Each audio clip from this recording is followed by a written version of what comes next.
Assalamualaikum warahmatullahi wabarakatuh.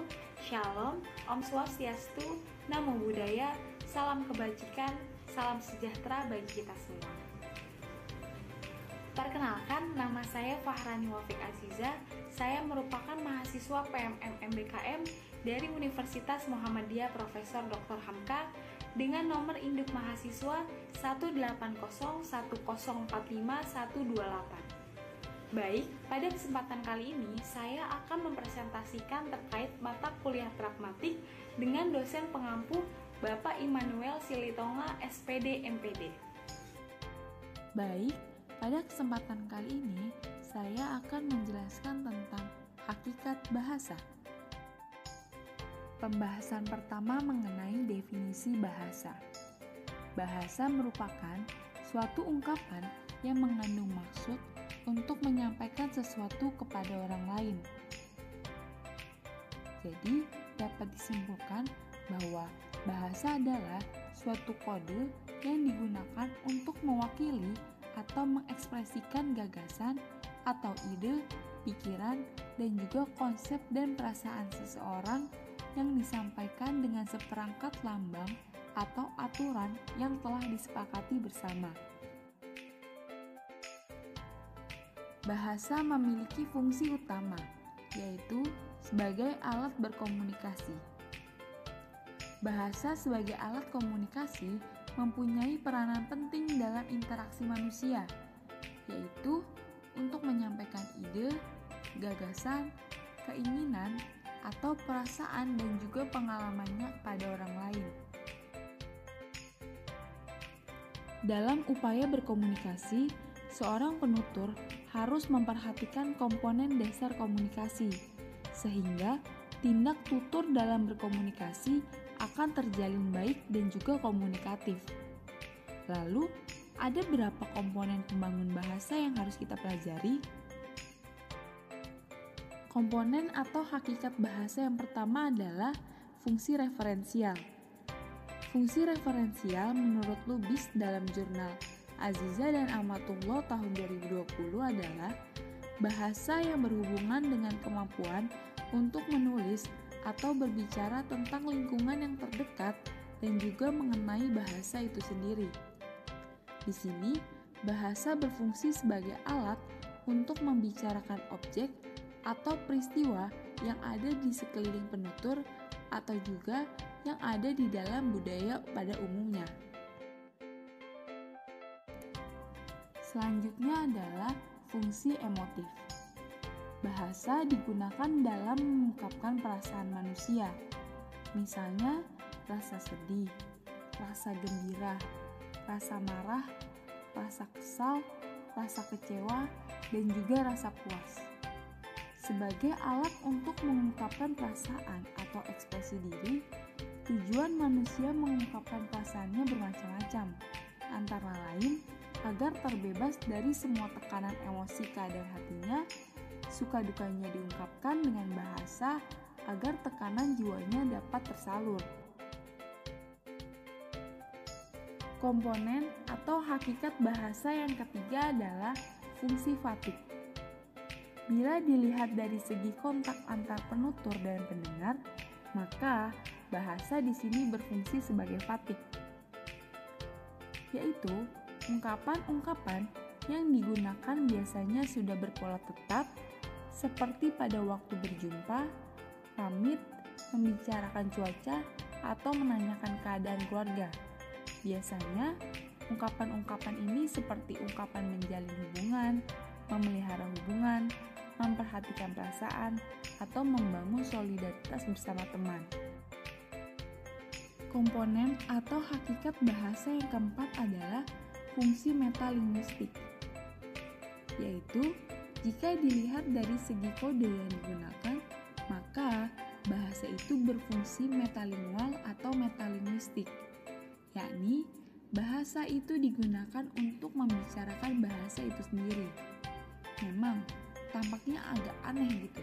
Biasanya bahasa itu digunakan untuk membicarakan masalah lain, seperti masalah politik, masalah ekonomi, ataupun pertanian.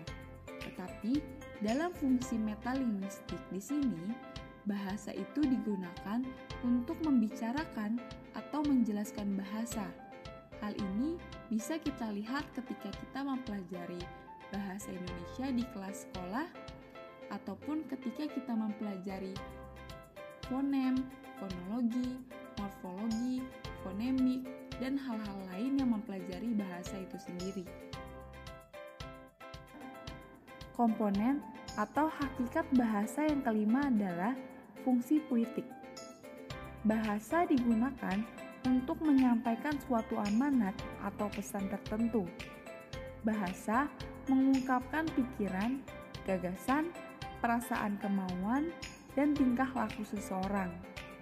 Sebagai alat komunikasi, bahasa merupakan media untuk menyampaikan semua yang kita rasakan, kita pikirkan, dan juga yang kita tidak ketahui dari orang lain. Dengan bahasa, kita dapat mempelajari, mewarisi, dan juga memperoleh hal-hal yang belum kita peroleh dari orang-orang terdahulu atau orang-orang di sekeliling kita. Komponen atau hakikat bahasa yang terakhir adalah fungsi konatif. Bahasa digunakan untuk memotivasi agar orang lain bisa bersikap dan berbuat sesuatu. Usaha untuk mempengaruhi tindak tutur orang lain merupakan kegiatan kontrol sosial. Jadi, bahasa berfungsi untuk mendukung kegiatan sosial agar berlangsung dengan lancar. Manusia menggunakan bahasa untuk mendapat tanggapan yang berbentuk ucapan ataupun perbuatan. Seseorang tidak dapat mempengaruhi orang lain apabila bahasa yang digunakan tindak tutur kacau dan juga kurang tepat. Sebagai alat komunikasi, bahasa memiliki fungsi sosial kan pasti. Apa saja ya fungsi sosial dari bahasa itu sendiri? Fungsi sosial bahasa terbagi menjadi 3 bagian. Yang pertama adalah ideasional, yaitu bahasa digunakan untuk mengungkapkan realitas fisik dan biologis. Selanjutnya adalah fungsi interpersonal, yaitu bahasa digunakan untuk mengungkapkan realitas sosial yang ada di masyarakat. Dan yang ketiga adalah fungsi sosial bahasa tekstual, yaitu bahasa digunakan untuk mengungkapkan realitas semiotis atau realitas simbol dan berkenaan dengan cara penciptaan teks dalam konteks tersebut. Apa saja ya batasan-batasan bahasa menurut Ahmad HP dan Abdullah? Yang pertama adalah bahasa adalah sebuah sistem. Pengertian sistem di sini dibatasi sebagai susunan teratur berpola yang membentuk suatu keseluruhan yang bermakna ataupun berfungsi. Sistem terbentuk oleh sejumlah unsur atau komponen yang saling berhubungan secara fungsional. Jadi, bukan sekedar kumpulan acak dari unsur-unsur komponen. Yang kedua adalah bahasa sebagai lambang.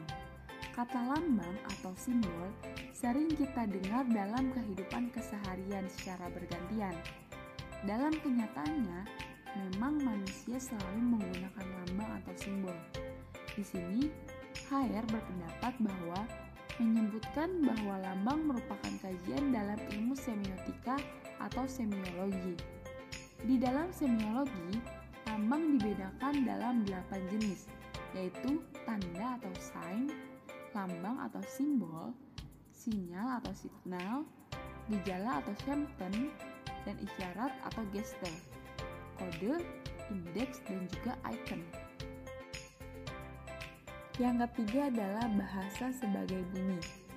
Bahasa adalah bunyi-bunyi yang dihasilkan oleh alat ucap manusia. Namun, bunyi yang dimaksud adalah bunyi-bunyi yang memang ada atau keluar dari alat ucap manusia, bukan bunyi-bunyi sembarangan. Nah, biasanya bunyi dari alat ucap manusia di dalam fonetik diamati sebagai font dan di dalam fonemik sebagai fonem.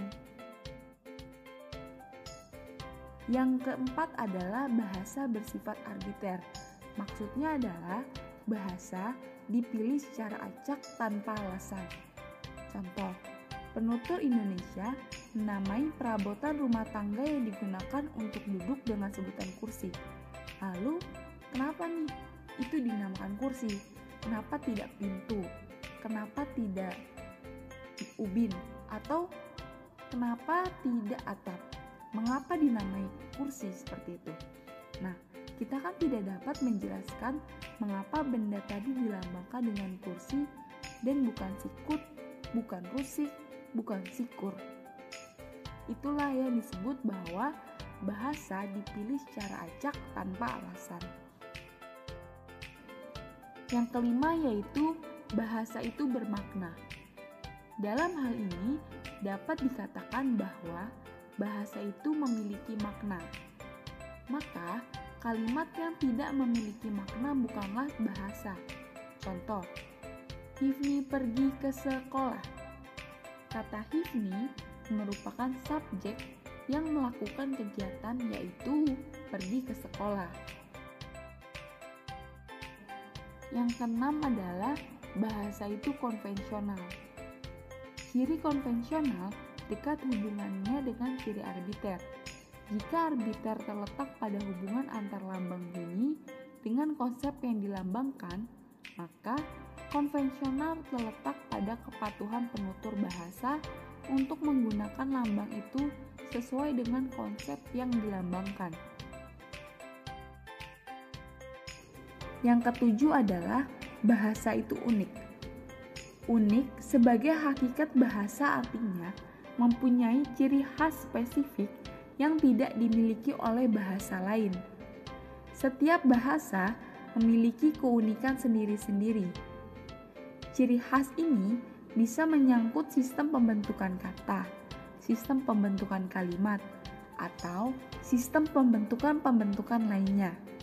Contoh, struktur frase pada bahasa Indonesia adalah menerangkan dan juga diterangkan. Misalnya pada kalimat guruku. Sedangkan bahasa Inggris diterangkan dan menerangkan. Jadi, kata guruku berubah menjadi my teacher. Yang kedelapan yaitu bahasa itu universal. Di samping keunikan yang telah disampaikan sebelumnya, bahasa juga bersifat universal. Artinya, ada ciri-ciri yang sama dimiliki oleh setiap bahasa yang ada di dunia. Contoh, setiap bahasa memiliki kata-kata berkategori nomina, verba, adjektiva, dan juga adverbia. Setiap bahasa memiliki unsur konsonan dan juga vokal. Yang kesembilan yaitu bahasa itu produktif. Produktif secara sederhana berarti banyak hasilnya. Bahasa dikatakan produktif maksudnya adalah bahwa meskipun unsur-unsur bahasa itu terbatas, dengan unsur-unsur yang jumlahnya terbatas itu dapat dibuat satuan-satuan bahasa yang tidak terbatas, meski secara relatif sesuai dengan sistem yang berlaku dalam bahasa itu. Yang ke-10 yaitu bahasa itu bervariasi. Bahasa digunakan oleh suatu masyarakat tertentu yang disebut dengan masyarakat bahasa. Masyarakat bahasa Indonesia adalah sekelompok orang yang merasa memiliki dan menggunakan bahasa Indonesia. Anggota masyarakat suatu bahasa biasanya terdiri atas berbagai orang dengan berbagai status sosial, berbagai latar belakang, berbagai budaya, dan berbagai perbedaan lainnya. Anggota masyarakat bahasa itu ada yang berpendidikan, ada juga yang tidak. Itulah yang disebut bahwa bahasa itu bervariasi, karena walaupun masyarakat berbahasa berbeda-beda, tetapi mereka tetap menggunakan bahasa Indonesia sebagai alat untuk berkomunikasi. Yang ke-11 adalah bahasa itu dinamis. Kehidupan masyarakat yang selalu berubah atau dinamis menjadikan bahasa sebagai satu unsur yang terkait erat dengan manusia, otomatis juga bersifat dinamis. Perkembangan budaya suatu masyarakat akan berakibat pula pada perkembangan bahasanya. Contoh, pada kata alay dahulu merupakan bahasa-bahasa slang atau bahasa gaul Indonesia. Akan tetapi, sekarang bahasa alay sudah masuk ke dalam bahasa baku Indonesia atau KBBI. Yang terakhir adalah bahasa itu manusiawi. Binatang tidak dapat menemukan konsep baru atau ide baru dengan alat komunikasinya. Mengapa? Karena binatang tidak dianugerahi akal budi pikiran seperti manusia. Maka, bahasa bersifat manusiawi. Maksudnya adalah bahasa dapat berfungsi jika manusia yang menggunakan bahasa, bukan binatang. Sekian materi yang bisa saya sampaikan, kurang lebihnya mohon maaf. Terima kasih.